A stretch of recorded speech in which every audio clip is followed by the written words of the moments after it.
पाठ 1 भाषा, बोली, लिपि और व्याकरण। भाषा। बच्चों, मनुष्य एक सामाजिक प्राणी है। उसे दूसरे लोगों के संपर्क में रहना ही पड़ता है। भाषा के बिना ना तो वह अपनी बात समाज के दूसरे लोगों तक पहुंचा सकता है और ना ही उनकी बात स्वयं समझ सकता है।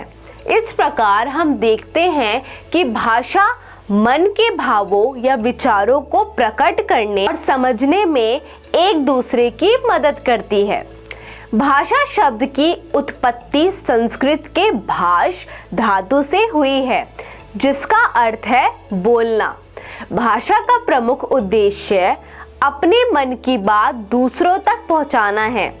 प्रारंभ आदि काल में यह कार्य आदि मानव संकेतों द्वारा तथा चित्र बनाकर करता था। सांकेतिक भाषा के द्वारा बात को समझने व समझाने में कठिनाई होने पर कुछ ध्वनि चिन्हों का निर्माण किया गया। इस प्रकार सांकेतिक भाषा व ध्वनि चिन्हों ने मौखिक भाषा को तथा चित्रों ने लिखित भाषा को जन्म दिया।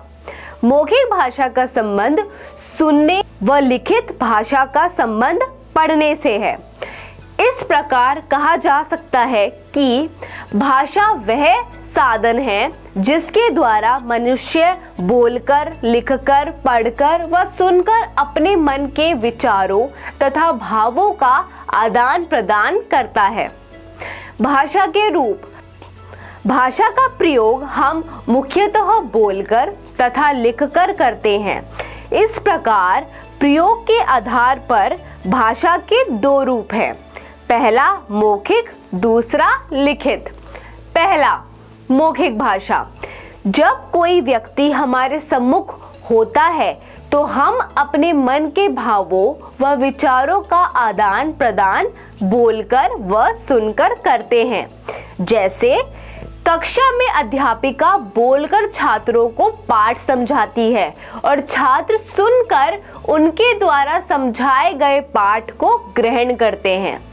दो व्यक्तियों का फोन पर बात करना भी मौखिक भाषा का ही रूप है।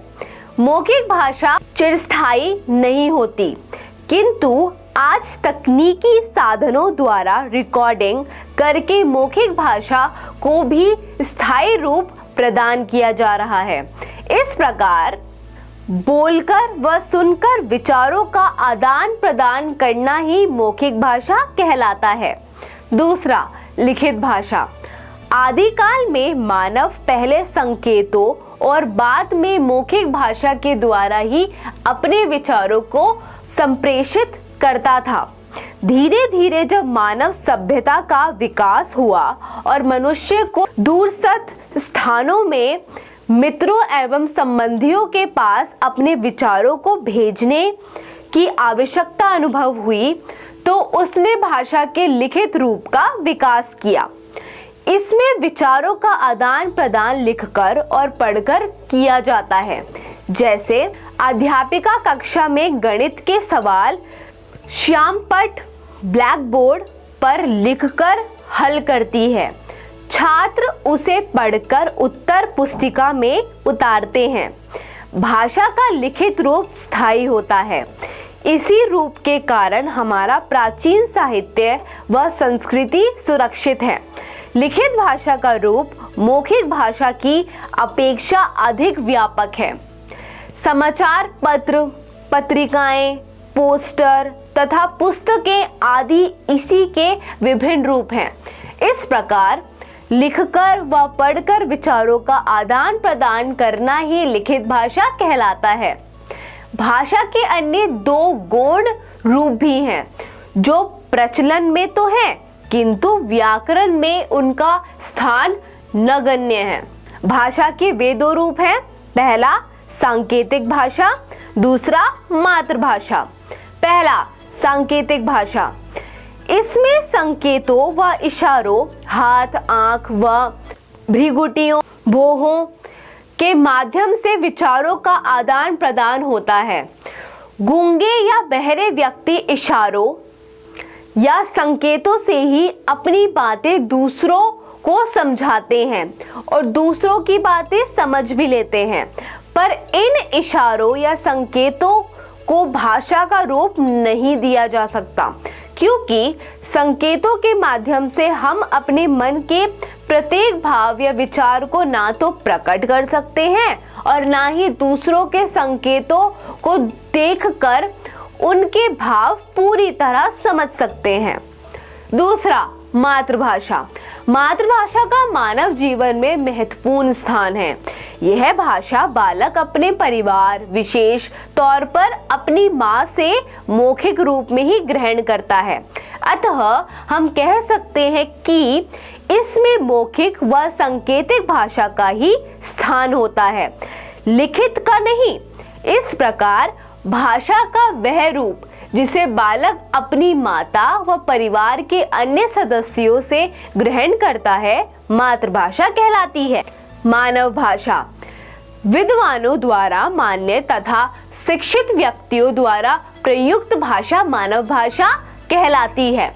हिंदी भारत की राष्ट्रभाषा है। 14 सितंबर 1949 को हिंदी को भारत की राजभाषा के रूप में स्वीकार किया गया। इसलिए प्रत्येक वर्ष 14 सितंबर को हिंदी दिवस के रूप में मनाया जाता है। हिंदी भाषा के कुछ वर्णों एवं शब्दों की वर्तनी का मानव रूप अब निम्नलिखित है। अमानक रूप, मानक रूप, नई, नई, हुआ, हुआ, विद्वान, विद्वान, प्रसिद्ध, प्रसिद्ध, विद्यालय, विद्यालय, आई, आई, ग्राम, आम, संत, संत, तत्व, तत्व, दुख, दुख, ठंड, ठंड, चाहिए, चाहिए। बोली, बोली शब्द की प्रयुत्पत्ति बोल जमा ई प्रत्यय से हुई है। यह भाषा का ही एक रूप है, किंतु यह भाषा का अल्प विकसित रूप है। इससे अभिप्राय किसी भी स्थान, प्रदेश, विशेष व दैनिक जीवन में प्रयुक्त भाषा से है। बोली का क्षेत्र प्रायः सीमित होता है। अधिकांश बोलियों के नाम स्थान विशेष के नाम पर रखे जाते हैं, जैसे हरियाणा, हरियाणवी, मेवात, मेवावती, मणिपुर, मणिपुरी, राजस्थान, राजस्थानी, असम, असमिया, कश्मीर, कश्मीरी। किसी क्षेत्र विशेष में बोली जाने वाली भाषा बोली कहलाती है। बोली में लोकगीत व लोक कथाओं की रचना होती है, साहित्य की नहीं। परंतु जब बोली में साहित्य का निर्माण होने लगता है तो बोली भाषा का रूप धारण कर लेती है। ब्रज और अवधी में लिखा गया साहित्य इस बात का प्रमाण है। भारत के संविधान में 22 भाषाओं को मान्यता प्रदान की गई है। लिपि, किसी भी भाषा को लिखने का ढंग लिपि कहलाता है। ज्यों ज्यों मानव सभ्यता का विकास हुआ, त्यों त्यों मानव को उच्चारित ध्वनि चिन्हों को स्थायी रूप प्रदान करने की आवश्यकता अनुभव हुई। इन्हीं उच्चारित ध्वनि चिन्हों से लिपि का विकास हुआ। इस प्रकार उच्चारित ध्वनियों को लिखने की विधि को लिपि कहते हैं।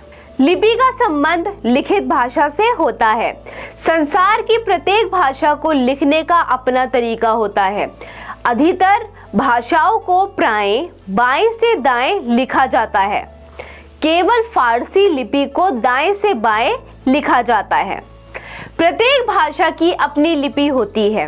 भारत की कुछ मुख्य भाषाओं की लिपियां निम्नलिखित हैं। हिंदी, देवनागरी, हम सब भारतीय हैं। संस्कृत, देवनागरी, व्य सर्वे भारतीय सन्ति। अंग्रेजी, Roman, we all are Indians.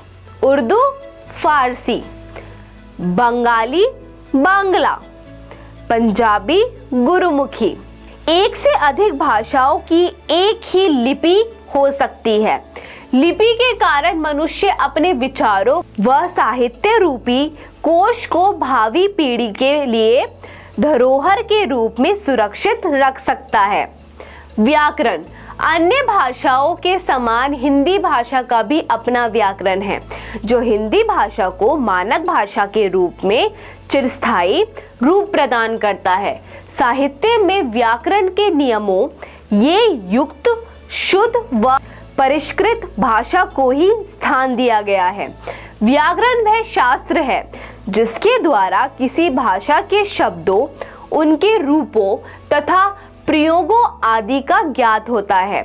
संक्षेप में, वह शास्त्र जिसके द्वारा मनुष्य किसी भाषा को शुद्ध रूप से पढ़ना, लिखना व बोलना सीखता है, उसे व्याकरण कहते हैं। व्याकरण के भाग। व्याकरण के निम्नलिखित 3 मुख्य भाग हैं। पहला, वर्ण विचार। व्याकरण के इस अंग में वर्णों के स्वरूप, उनके भेद, उच्चारण आदि पर विचार किया जाता है। दूसरा, शब्द विचार। व्याकरण के इस अंग में शब्दों के भेद, उत्पत्ति, लिंग, वचन आदि का अध्ययन किया जाता है। तीसरा, वाक्य विचार। व्याकरण के इस अंग में वाक्य, वाक्य रचना, वाक्य भेद, वाक्य विश्लेषण, वाक्य संश्लेषण, विराम चिन्ह आदि पर विचार किया जाता है। व्याकरण के उपर्युक्त भागों का वर्णन हम विस्तृत रूप से अगले अध्यायों में करेंगे।